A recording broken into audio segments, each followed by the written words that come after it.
In this video I teach you the chapter political parties. इसमें हम लोग पढ़ेंगे कि डेमोक्रेसी में पॉलिटिकल पार्टीज़ का क्या रोल होता है, एक कंट्री में कितना सारा पॉलिटिकल पार्टीज़ होना चाहिए और टाइप्स ऑफ पॉलिटिकल पार्टीज़ के बारे में पढ़ेंगे। तो सबसे पहला क्वेश्चन यहाँ पर है, why do we need political parties? Political parties का ज़रूरत क्या है?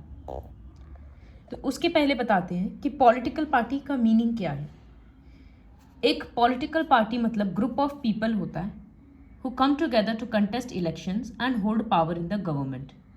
बहुत सारे लोग मिलकर एक पार्टी बनाएंगे, वो लोग इन इलेक्शन में साथ में खड़े होंगे और अगर जीत गए तो गवर्नमेंट फॉर्म करेंगे। ये पॉलिटिकल पार्टी का मीनिंग होता है। तो हम लोगों को क्यों चाहिए? क्योंकि सिंपल सा बात है, अब अगर एक कंट्री इमेजिन करो जहाँ पर कोई पॉलिटिकल पार्टी नहीं है, तो हर एक इंसान इलेक्शन में अगर खड़ा हो रहा है तो वो इंडिपेंडेंट हो जाएगा फिर, क्योंकि उसके पीछे सपोर्ट करने का कोई पॉलिटिकल पार्टी नहीं है। अब अगर वो एक अकेला इंसान है तो वो कोई बड़ा बड़ा प्रॉमिस नहीं कर सकता है कि हाँ अगर हम जीत गए तो हम ये सारा काम करवा देंगे, क्योंकि वो अकेले कितना मैनेज करेगा। तो इसी वजह से पॉलिटिकल पार्टी ज़रूरी होता है ताकि प्रॉमिसेस बड़ा बड़ा किया जा सके और उसको बाद में फुलफिल किया जा सके।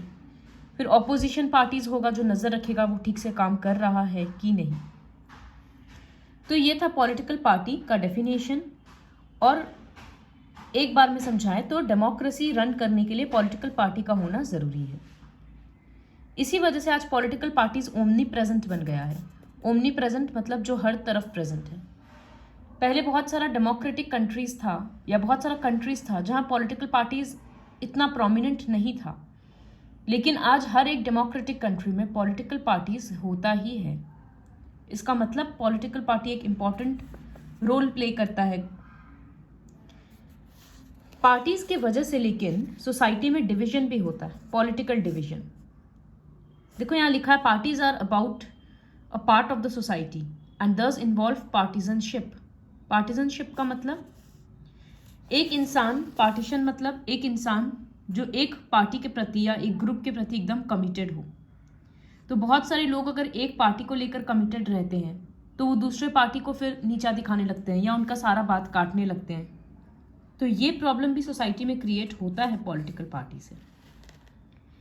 एक पार्टी किस चीज़ के लिए स्टैंड करता है, वो किस किस पॉलिसीज़ को सपोर्ट करता है, उसका लीडर कौन है, पार्टी का किस काम में इंटरेस्ट है, इन सब से वो जाना जाता है। एक पार्टी का 3 मेन कंपोनेंट होता है, उसका लीडर कौन है, उसमें एक्टिव मेंबर्स कौन है और पार्टी के फॉलोवर्स कौन है। तो पॉलिटिकल पार्टी क्या काम करता है? बेसिकली ये पॉलिटिकल ऑफिस फिल करता है, पोजीशन, और जो भी पॉलिटिकल पावर्स है उसको एक्सरसाइज करता है। तो पार्टीज इलेक्शन कंटेस्ट करता है, और डेमोक्रेसी में इलेक्शन का इंपॉर्टेंस तो पता ही है। एक पार्टी अपना कैंडिडेट को चूज करता है अलग अलग जगह से, और फिर वो कैंडिडेट इलेक्शन में खड़ा होता है। In some countries such as the USA, members and supporters of a party choose its candidates. एक पार्टी से कौन सा कैंडिडेट खड़ा होगा वो उसके मेंबर्स चूज करते हैं और उसके सपोर्टर्स चूज करते हैं। लेकिन इंडिया में ऐसा नहीं होता है। इंडिया में जो टॉप पार्टी के लीडर्स हैं वो लोग डिसाइड करते हैं पॉपुलैरिटी वगैरह के बेसिस पे कि इलेक्शन में कौन खड़ा होगा। जो भी सपोज कोई एक लीडर है जो यूथ में बहुत ज़्यादा फेमस है, तो पार्टी क्या करेगा, जहाँ देखेगा यूथ का पॉपुलेशन ज़्यादा है उस एरिया में उस लीडर को खड़ा कर देगा इलेक्शन के लिए, ताकि उसको ज़्यादा से ज़्यादा वोट मिले। तो एक पार्टी का काम हुआ कि इलेक्शन में खड़ा होना है। दूसरा, parties put forward different policies and programmes. Party क्या करता है, अलग अलग पॉलिसीज और प्रोग्राम्स बनाता है, फिर वोटर्स को जो पॉलिसी ज़्यादा अच्छा लगता है वो उस पार्टी को फिर वोट देते हैं। तो वो लोग पब्लिक का ओपिनियन शेप में लाते हैं। ये सब काम भी पॉलिटिकल पार्टी करता है। उसके बाद जो पार्टी जीत जाता है वो तो रूलिंग पार्टी होता है, ये पता है। Parties play a decisive role in making laws for a country. Formally law कैसे बनता है, पार्लियामेंट में बिल आता है, डिबेट होता है, उसके बाद वो पास होता है। लेकिन अब सपोज लोकसभा में कोई इस तरह से डिबेट चल रहा है और बीजेपी अगर अभी जीता हुआ पार्टी है तो लोकसभा में ज़्यादा मेंबर्स तो बीजेपी के ही होंगे ना, तो इनडायरेक्टली लॉ बनाने का काम कौन कर रहा है? बीजेपी कर रहा है फिर तो, क्योंकि वही रूलिंग पार्टी है। तो इससे समझ में आता है कि जो पॉलिटिकल पार्टीज है वही इन्फ्लुएंस करता है कि कंट्री में लॉ कैसा बनेगा। दूसरा, parties form and run governments. जो पार्टी जीत गया वो गवर्नमेंट फॉर्म कर रहा है, वो अपने हिसाब से कंट्री को फिर रूल कर रहा है, ऑब्वियसली लोगों को बेनिफिट के हिसाब से। तो पॉलिटिकल पार्टी क्या करता है? अपने मिनिस्टर को ट्रेन करता है, अपने लीडर्स को ट्रेन करता है वो लोग कि किस तरह से अगर जीत गए तो मिनिस्टर बनना है, किस तरह से लोगों से बात करना है, दूसरे मिनिस्टर से इंटरैक्ट करना है, ग्रूम करता है बेसिकली। और जो पार्टी हार जाता है वो फिर ऑपोजिशन का रोल प्ले करता है। Parties shape public opinion. बहुत सारा पॉलिटिकल पार्टीज क्या करता है? किसी भी सोशल इशू के ऊपर आवाज़ उठाता है, स्ट्राइक करता है, प्रोटेस्ट करता है, या अगर सपोज कोई एक इंसान के साथ गलत हुआ और वो अपने आसपास के या पॉलिटिकल पार्टी को अगर जाकर अप्रोच कर रहा है, पार्टी को समझ में आएगा कि हाँ यहाँ पर आवाज़ उठाना चाहिए, इससे लोगों का ध्यान उनके तरफ आएगा, तो वो लोग फिर उस इंसान को सपोर्ट करने लगते हैं। बहुत बार पार्टीज बहुत सारा मूवमेंट लॉन्च करते हैं, तो इस वजह से फिर लोगों में अवेयरनेस क्रिएट होता है। तो हम लोग बोल सकते हैं parties shape public opinion. Parties provide people access to government machinery and welfare schemes. Government का जो भी प्लान्स वगैरह होता है वो हर इंसान को सबका आइडिया नहीं होता, और अगर आइडिया है भी तो बहुत बार होता है लोगों को समझ नहीं आता कि फॉर्म कहाँ से ले, कैसे क्या अप्लाई करें। तो लोग क्या करते हैं, वो जिस पॉलिटिकल पार्टी को वोट देते हैं उस पार्टी के ऑफिस में जाकर अपना प्रॉब्लम रखते हैं, फिर वहाँ जो वॉलंटियर्स हैं, वर्कर्स हैं, वो लोग वो काम करवा देते हैं। जैसे बहुत बार एक छोटा सा काम है अपना वोटर कार्ड बनवाना है, उसके लिए भी लोग पॉलिटिकल पार्टी के ऑफिस में चले जाते हैं। या कुछ भी म्यूनिसिपैलिटी का प्रॉब्लम हो रहा है, इस तरह पेंशन वगैरह का प्रॉब्लम है, तो लोग डायरेक्टली गवर्नमेंट ऑफिशियल को नहीं कांटेक्ट करके पार्टी वर्कर्स को करते हैं, और फिर वो लोग सारा नेसेसरी काम करने में हेल्प कर देते हैं। और पार्टी वर्कर क्यों हेल्प करेगा? क्योंकि उसको अपने पार्टी का रेप्यूटेशन बना के रखना है। आज वो हेल्प करेगा तब अगले दिन नेक्स्ट इलेक्शन में इसी तरह से वो बार बार हेल्प करेगा, तो इलेक्शन में फिर उसी को वोट मिलेगा। तो ये सोचकर पार्टी वर्कर्स हेल्प करते हैं। तो इसीलिए हम लोग बोल सकते हैं कि parties provide people access to government machinery and welfare scheme. जो एग्जिस्टिंग स्कीम्स है और फॉर्म्स है, सब कुछ वो पार्टी वर्कर हेल्प करता है एक्सेस करने में। तो ये सारा काम पॉलिटिकल पार्टी करता है। इसी वजह से हम लोग बोल सकते हैं कि एक कंट्री में पॉलिटिकल पार्टी का कितना ज़रूरत है। फिर जैसे यहाँ पर एक ये भी है कि हम लोग इस तरह से सोच सकते हैं कि एक नॉन पार्टी बेस्ड इलेक्शन किस तरह से होगा। अगर एक नॉन पार्टी बेस्ड इलेक्शन होगा तो हर एक इंसान अपने लिए खड़ा होगा, तो वो कुछ भी बड़ा काम कंट्री के लिए नहीं कर पाएगा। और हर साल इतना पॉलिटिकल पार्टी बढ़ते जा रहा है, इससे समझ में आ रहा है कि उसका कितना इम्पोर्टेंट रोल है डेमोक्रेसी में। क्योंकि इतना बड़ा सोसाइटी है, इतना ज़्यादा पॉपुलेशन है, अलग अलग टाइप के लोग हैं, तो कोई भी ऐसा एक या दो पार्टी नहीं कर सकता कि इतने अलग अलग टाइप के लोगों का प्रॉब्लम सॉल्व कर सकता है। तो इसी वजह से हर सोसाइटी का, हर सेक्शन ऑफ ग्रुप का अपना एक एक पार्टी हो जाता है फिर, ताकि वो लोग अपने नीड को अच्छे से रख सकें। नेक्स्ट टॉपिक यहीं से आता है फिर कि एक कंट्री में कितना सारा पॉलिटिकल पार्टी होना चाहिए। तो ये इतना भी सिंपल आंसर नहीं है। इलेक्शन कमीशन ऑफ इंडिया है, ये तो पता होगा, वो हर चीज़ को अप्रूव करता है। तो इंडिया में 750 पार्टीज है, छोटा बड़ा करके, लेकिन सारा पार्टी इलेक्शन में नहीं खड़ा होता है। कुछ इनमें से 10-15 इतना ही इलेक्शन में आता है। तो बाकी क्या करता है, बहुत सारा पार्टीज क्या करता है, मर्ज एक बड़े पार्टी के साथ मिल जाता है इलेक्शन के टाइम पे। इस तरह से ये लोग काम करता है। किसी किसी कंट्री में सिर्फ एक ही पॉलिटिकल पार्टी, जैसे चाइना में हम लोग देखें तो उसको बोलते हैं वन पार्टी सिस्टम। तो क्या वो डेमोक्रेटिक है? नहीं, क्योंकि एक पार्टी होने से लोगों को ठीक से ऑप्शन ही नहीं मिल रहा चूज करने का। एक ही पार्टी का 4 लीडर को चूज करके क्या करेंगे? तो वन पार्टी सिस्टम तो बिल्कुल ही अच्छा डेमोक्रेटिक ऑप्शन नहीं है। फिर किसी भी डेमोक्रेटिक सिस्टम में कम से कम 2 पार्टी तो होना ही चाहिए। तो जैसे यूके और यूएसए जैसा कंट्री है, इसमें मेन दो ही पार्टी है। इन लोगों में ही कभी एक पार्टी फॉर्म किया गवर्नमेंट तो कभी दूसरा, तो इसको बोलते हैं टू पार्टी सिस्टम। लेकिन इंडिया में है मल्टी पार्टी सिस्टम, क्योंकि यहाँ पर 6 से 7 बड़ा बड़ा पॉलिटिकल पार्टीज है जो इलेक्शन में खड़ा होता है और सबका फेयर चांस ऑफ विनिंग रहता है। इंडिया में इतना सारा पॉलिटिकल पार्टीज क्यों है? क्योंकि इंडिया का पॉपुलेशन बहुत डाइवर्स है, तो सिर्फ 2 या इनफैक्ट 3 पार्टी भी मिलकर रिप्रेजेंट नहीं कर सकता था इंडिया की डाइवर्सिटी को। और जैसा कि बताया कि कभी कभी क्या होता है, बहुत सारा पॉलिटिकल पार्टीज मिलकर कोalition गवर्नमेंट फॉर्म करता है। तो जो इस टाइप का पार्टी सिस्टम था जहां पर 2 से ज़्यादा पॉलिटिकल पार्टीज है, उसको बोलते हैं मल्टी पार्टी सिस्टम।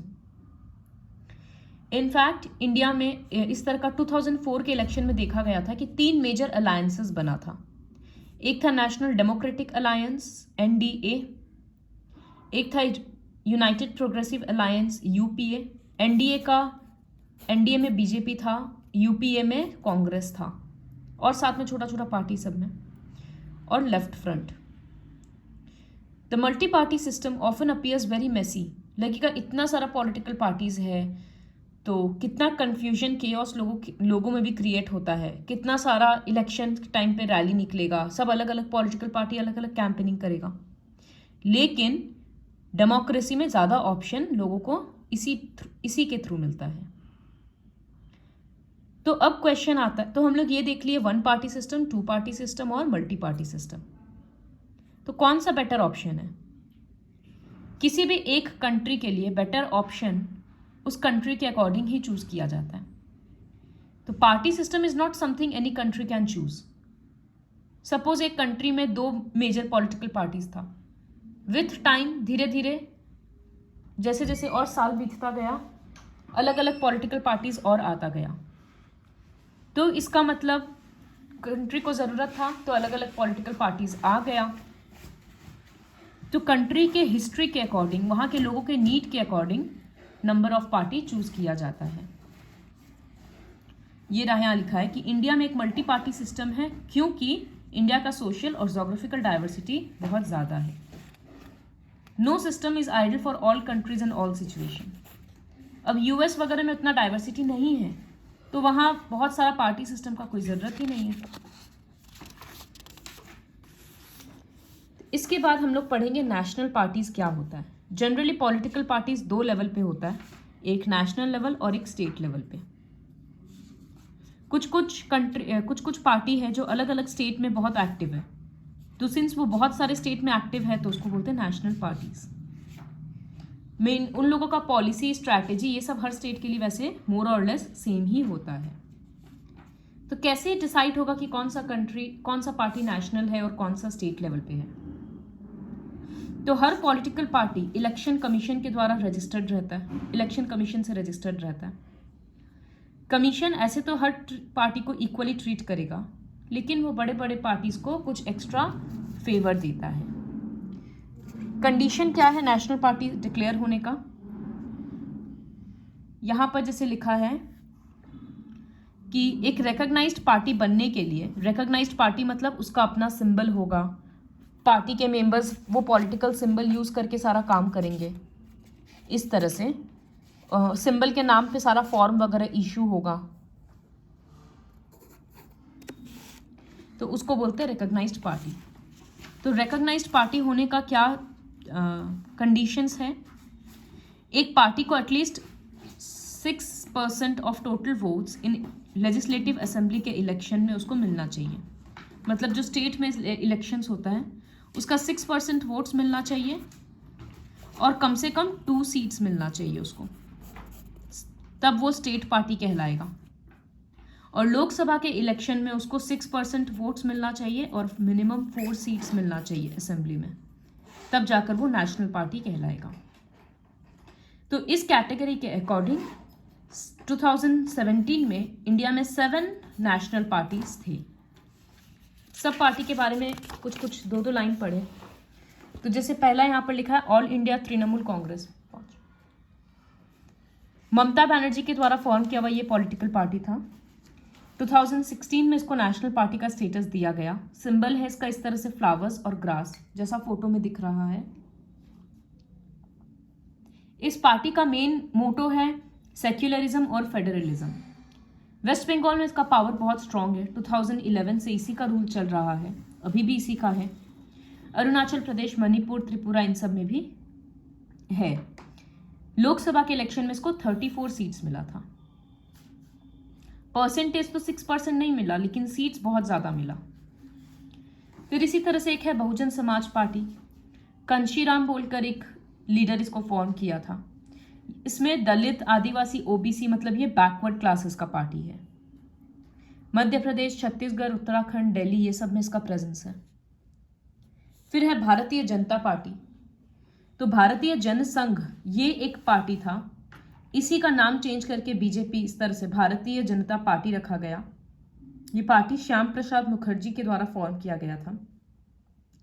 इसमें कल्चर, इंडिया का जो कल्चर है ज़्यादातर हिंदुत्व का, उसको और ज़्यादा स्प्रेड करने का बात किया जाता है। तो इसीलिए बहुत सारे लीडर्स क्या करते हैं, इसको बोलते हैं कि ये तो हिंदू का ग्रुप है, तो मुस्लिम्स को अगेंस्ट करने का कोशिश करते हैं। लेकिन ऐसा नहीं है। हिंदुत्व हम लोगों के कंट्री का कल्चर है, उसको हम लोग हिंदुइज्म से सेम नहीं कर सकते हैं। इस पार्टी को चाहिए कि कश्मीर का पूरा टेरिटरी हम लोगों के अंडर में होना चाहिए और सारा पॉलिटिकल पावर्स। इसी वजह से हम लोग देख रहे हैं कि कितना सारा, जैसे जम्मू कश्मीर, लद्दाख को अलग करने का डिसीजन यही पार्टी लिया बाद में। एनडीए के अलायंस के नाम से ये अपना अलायंस फॉर्म किया था। 2014 के लोकसभा इलेक्शंस में ये लार्जेस्ट पार्टी एमर्ज हुआ था, क्योंकि 282 सीट्स मिला था इसको। फिर है कम्युनिस्ट पार्टी ऑफ इंडिया। ये कम्युनिज्म में बिलीव करता है, कार्ल मार्क्स और लेनिन का फिलॉसफी के बेसिस पे। इन लोगों का मानना होता है कि पार्लियामेंट डेमोक्रेसी के हेल्प से ही हम लोग फार्मर्स का, वर्कर्स का कंडीशन इंप्रूव कर सकते हैं। लेकिन इसमें अपना इंटरनल पॉलिटिक्स के कारण ये पार्टी दो हिस्सा में बट गया, एक सीपीआई और एक सीपीआईएम। फिर इस तरह से एक पॉलिटिकल पार्टी है इंडियन नेशनल कांग्रेस। ये तो पता है कि इंडिपेंडेंस के टाइम से ये पार्टी है। जवाहरलाल नेहरू के अंडर में ये फॉर्म हुआ था। इंडियन पॉलिटिक्स में कांग्रेस का बहुत इंपॉर्टेंट रोल रहा है। ये यूपीए के नाम से काफ़ी सारा छोटा छोटा पॉलिटिकल पार्टीज के साथ मिलकर एक अलायंस फॉर्म किया था। तो बहुत बार देखो नाम ये यूज हुआ लेफ्ट फ्रंट पार्टीज के लिए यूज हुआ। देखो बोला कि कांग्रेस एक सेंट्रिस्ट पार्टी है, नाइदर राइटिस्ट नॉर लेफ्टिस्ट। तो लेफ्टिस्ट मतलब वो पॉलिटिकल पार्टी जो लोअर क्लास को सपोर्ट करता है, जैसे वर्कर, फार्मर्स, इन सबको। और राइटिस्ट या राइट पार्टी मतलब जो अपर क्लास को सपोर्ट करता है, उनके डिमांड्स का ज़्यादा ध्यान रखता है। तो कांग्रेस सेंट्रिस्ट पार्टी है, ना वो राइट वालों को सपोर्ट कर रहा है और ना वो लेफ्ट को। अभी ये लोकसभा में ऑपोजिशन का रोल कर रहा है। फिर एक है नेशनलिस्ट कांग्रेस पार्टी, 1999 में फॉर्म हुआ था। ये कांग्रेस से स्प्लिट होकर ही हुआ है। इन सब के बारे में तुम लोग खुद से पढ़ लेना। तो ये था 7 मेजर नेशनल पॉलिटिकल पार्टी के बारे में। फिर है स्टेट पार्टीज के बारे में। तो हर स्टेट का अपना अपना, स्टेट पार्टीज का मेन काम होता है कि अपने स्टेट का कल्चर को प्रोटेक्ट करना, अपने स्टेट के लोगों का बेनिफिट के लिए काम करना। तो इस तरह से एक एक स्टेट में बहुत सारा पॉलिटिकल पार्टीज हैं। लेकिन कुछ कुछ जैसे समाजवादी पार्टी, राष्ट्रीय जनता दल, ये सब नेशनल लेवल पे भी काम करता है। अब जैसे कुछ कुछ पॉलिटिकल पार्टीज है, Biju Janata Dal, Sikkim democratic front, Mizo national front, ये सब नाम से ही समझ में आ रहा है कि इन लोगों का काम है सिर्फ अपने स्टेट का ध्यान रखना। ओवर द लास्ट 3 decades इतना सारा पार्टीज एमर्ज हुआ है कि इंडियन डेमोक्रेसी बहुत ज़्यादा डाइवर्स हो गया है, पार्लियामेंट बहुत ज़्यादा डाइवर्स हो गया है। कोई भी एक नेशनल पार्टी सिर्फ अपने बलबूते मेजॉरिटी फॉर्म नहीं कर सकता है। तो इस वजह से वो छोटा छोटा पॉलिटिकल पार्टीज के साथ मिलता है, तो सारे छोटे पॉलिटिकल पार्टीज को भी अपना ओपिनियन रखने का मौका मिलता है। तो इससे डेमोक्रेसी और स्ट्रॉन्ग हुआ है। इस मैप में देखो हर स्टेट का मेजर पॉलिटिकल पार्टीज को दिखाया गया है। What are the challenges to political parties? तो बेसिकली 4 चैलेंज एक पॉलिटिकल पार्टी को फेस करना पड़ता है। सबसे पहला खुद का उनका internal democracy, lack of internal democracy within parties. एक पॉलिटिकल पार्टी में क्या होता है, जो भी पावर है ना वो गिने चुने 4, 5, 6, 7 लोगों के पास रहता है। तो जो लोअर में मेंबर्स रहते हैं, वर्कर्स रहते हैं, उनके पास ज़्यादा पावर नहीं है। वो लोग 10 साल 15 साल पार्टी में काम करते रहता है तो भी उनको बहुत कम पावर मिलता है, वो भी कुछ डिसाइसिव पावर नहीं मिलता है। तो और जो बड़े बड़े पोजीशन पे हैं वो लोग फिर अपने फैमिली मेंबर्स को ही फर्दर पावर और देते हैं, अपने फ्रेंड्स एंड फैमिली मेंबर्स को। तो पार्टी में खुद डेमोक्रेसी बहुत खराब रहता है। दूसरा ये रहा डायनेस्टिक सक्सेशन, जो वही बोले कि जो भी पावर में होता है वो अपने क्लोज वालों को ज़्यादा फेवर करता है। जैसे पार्टी का प्रेसिडेंट है, अब उसको चूज करना है कि पार्टी का सेक्रेटरी कौन होगा, तो वो क्या करेगा, अपने फेवरेबल इंसान को ही वो पोस्ट देगा। तो कभी कभी क्या होता है कि अब जैसे कांग्रेस है तो उसमें जो पार्टी प्रेसिडेंट है वो सिर्फ नेहरू फैमिली से ही चलते आ रहा है। तो ये एक प्रॉब्लम समझ में आ रहा है इसी से। थर्ड चैलेंज है मनी एंड मसल पावर। एक पॉलिटिकल पार्टी इलेक्शन जीतने के लिए इधर उधर से रुपया इकट्ठा करता है, बड़ा बड़ा बिजनेसमैन से वो लोग रुपया ले लेता है, फिर वो लोग क्या करता है, अपना पॉलिसीज इस तरह से बनाता है कि उस बिजनेसमैन को फायदा हो। तो ये होता है money and muscle power. Fourth challenge है कि हर पॉलिटिकल पार्टी मोर और लेस सेम वादा करता है, आधा बार वो लोग फिर फुलफिल नहीं करता है बीच वाला, फिर आधा बार वो लोग प्रॉमिस अपना फुलफिल नहीं करता। वोटर्स को होने को इतना सारा पॉलिटिकल पार्टीज है, लेकिन लगता है कि कोई भी पॉलिटिकल पार्टी कोई मीनिंगफुल चॉइस ऑफर नहीं कर रहा है। In recent years, there has been a decline in the ideological differences among parties in most parts of the world. सब ले देकर एक ही पार्टी मतलब एक ही तरह का पॉलिसीज अपनाता है। जैसे यहाँ लिखा है कि लेबर पार्टी और कंजर्वेटिव पार्टी ब्रिटेन में है, दोनों में बहुत कम डिफरेंस है, दोनों का मेन फंडामेंटल मोटिव सारा सेम है, बस उसको एग्जीक्यूट करने का थोड़ा सा तरीका अलग है। तो बहुत ज़्यादा डिफरेंट ऑप्शन लोगों को नहीं मिलता चूज करने के लिए। ऊपर से एक प्रॉब्लम और होता है कि कभी कभी क्या होता है, लीडर्स अपना पॉलिटिकल पार्टीज चेंज कर लेता है। कितना बार हम लोग न्यूज़ में देखते हैं कि ये कांग्रेस छोड़ के बीजेपी ज्वाइन कर लिया। तो इससे क्या होता है, लोग कंफ्यूज हो जाते हैं। जिस लीडर के वजह, जिस मेंबर की वजह से वो लोग उस पार्टी को सपोर्ट कर रहे थे, अब वो लोग किसको करें। तो ये सब जो प्रॉब्लम है, ये सब कैसे सॉल्व हो सकता है?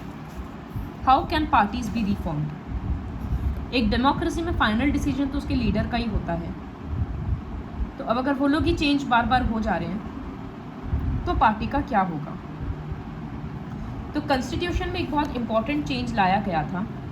कॉन्स्टिट्यूशन में ये रूल बना दिया गया था कि अगर कोई भी एमएलए या एमपी अपना पॉलिटिकल पार्टी चेंज करेगा, सपोज मिस्टर एक्स एक एमएलए है, वो पार्टी ए से वो कंटेस्ट किया था, तब वो एमएलए बना था, और अब वो पार्टी बी में जा रहा है। तो जब वो ए से बी में आ जाएगा ना, उसका एमएलए का पोजीशन चला जाएगा। ये कॉन्स्टिट्यूशन रूल बनाया। तो इसको बोलते हैं डिफेक्शन। ये जो लोग, देखो यहाँ लिखा है, changing party allegiance from the party on which a person got elected to a different party. मतलब वो इलेक्शन किस पार्टी के थ्रू जीता था? पार्टी ए के थ्रू।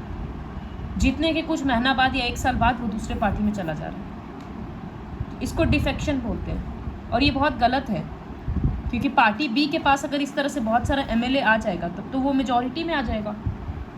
तो इस रूल को बंद किया, कॉन्स्टिट्यूशन में एक चेंज लाया गया, जिसकी वजह से एक एमएलए और एमपी अगर अपना पार्टी चेंज करेगा जीतने के बाद, तो उसका वो पावर और पोजीशन चला जाएगा। फिर सुप्रीम कोर्ट एक ऑर्डर ये भी पास किया कि मतलब वो जो इस तरह से रुपया वगैरह यूज़ किया जा रहा था, क्रिमिनल्स का प्रेजेंस बहुत ज़्यादा पार्टी में बढ़ गया था, तो इन सब के लिए वो एक बोला कि जब भी इलेक्शन होगा उसके पहले हर कैंडिडेट को अपना एफिडेविट फाइल करना पड़ेगा। जिसमें उसका सारा डिटेल्स रहेगा, कहाँ तक पढ़ा हुआ है, कहाँ से पढ़ा हुआ है, कितना प्रॉपर्टी है, कोई क्रिमिनल रिकॉर्ड है या नहीं। फिर वो एफिडेविट पब्लिक के लिए अवेलेबल होता है। लेकिन इसमें ये प्रॉब्लम है कि सब अपना पूरा सच इन्फॉर्मेशन डालता नहीं है। दूसरा, इलेक्शन कमीशन ये भी किया था हर पॉलिटिकल पार्टी को अपना इनकम टैक्स का फाइल सबमिट करना होगा और ऑर्गेनाइजेशनल इलेक्शंस का सारा रिकॉर्ड सेंड करना होगा। मतलब हर पार्टी में भी अपना टाइम टू टाइम इलेक्शन वो लोग करें, उसका भी सारा रिकॉर्ड इलेक्शन कमीशन को देना होगा। लेकिन ये एक सिर्फ फॉर्मेलिटी ही है, कोई भी पॉलिटिकल पार्टी इसको सीरियसली लेता नहीं है। तो और क्या क्या किया जा सकता है, जैसे यहाँ पर है कि एक लॉ बनाना चाहिए जिससे पार्टी का इंटरनल पॉलिटिक्स भी कंट्रोल हो पाए। एक रजिस्टर मेंटेन करो कि कब मीटिंग हुआ, और फिर एक मतलब हर पॉलिटिकल पार्टी का भी अपना कॉन्स्टिट्यूशन, अपना सेट ऑफ रूल्स होना चाहिए। एक इंडिपेंडेंट अथॉरिटी होना चाहिए जज के जैसे, जो पार्टी का सारा प्रॉब्लम सॉल्व करेगा।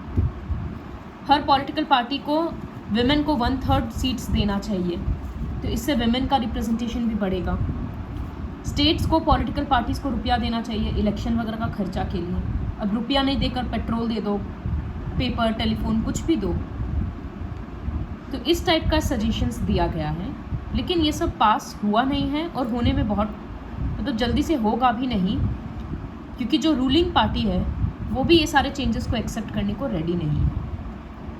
और अगर बहुत ज़्यादा rules and regulations political parties पे लगा देंगे तो फिर वो लोग चीटिंग शुरू कर देगा। तो एक काम और हो सकता है कि पॉलिटिकल पार्टीज़ को चेंज करने के लिए लोग अगर प्रेशराइज करें, लोग जैसे पार्टी ऑफिस के बाहर स्ट्राइक करें या रैली निकालें, तब पॉलिटिकल पार्टी फोर्स हो जाएगा, will be forced to take up reforms. क्योंकि उसको लगेगा ना कि अगर हम पब्लिक का बात का इम्पोर्टेंस नहीं दिखाएंगे या एक्सेप्ट नहीं करेंगे तो फिर वो लोग वोट नहीं करेंगे। तो एक ये मतलब ये काफ़ी एक इम्पॉर्टेंट वे है पार्टी में चेंजेस लाने का। यहाँ पर लिखा है the quality of democracy depends on the degree of public participation. एक कंट्री का पब्लिक गवर्नमेंट में कितना इन्वॉल्व है उस पर डिपेंड करता है कि कंट्री का डेमोक्रेसी कितना अच्छा होगा। अगर लोगों को कोई मतलब ही नहीं होगा कि कंट्री में क्या चल रहा है तो पॉलिटिकल लीडर्स सिर्फ अपना ही चलाएंगे। तो ये जो बैड पॉलिटिक्स का प्रॉब्लम है ये कैसे सॉल्व होगा? ये भी ज़्यादा पॉलिटिक्स से सॉल्व होगा, लेकिन बेटर पॉलिटिक्स से।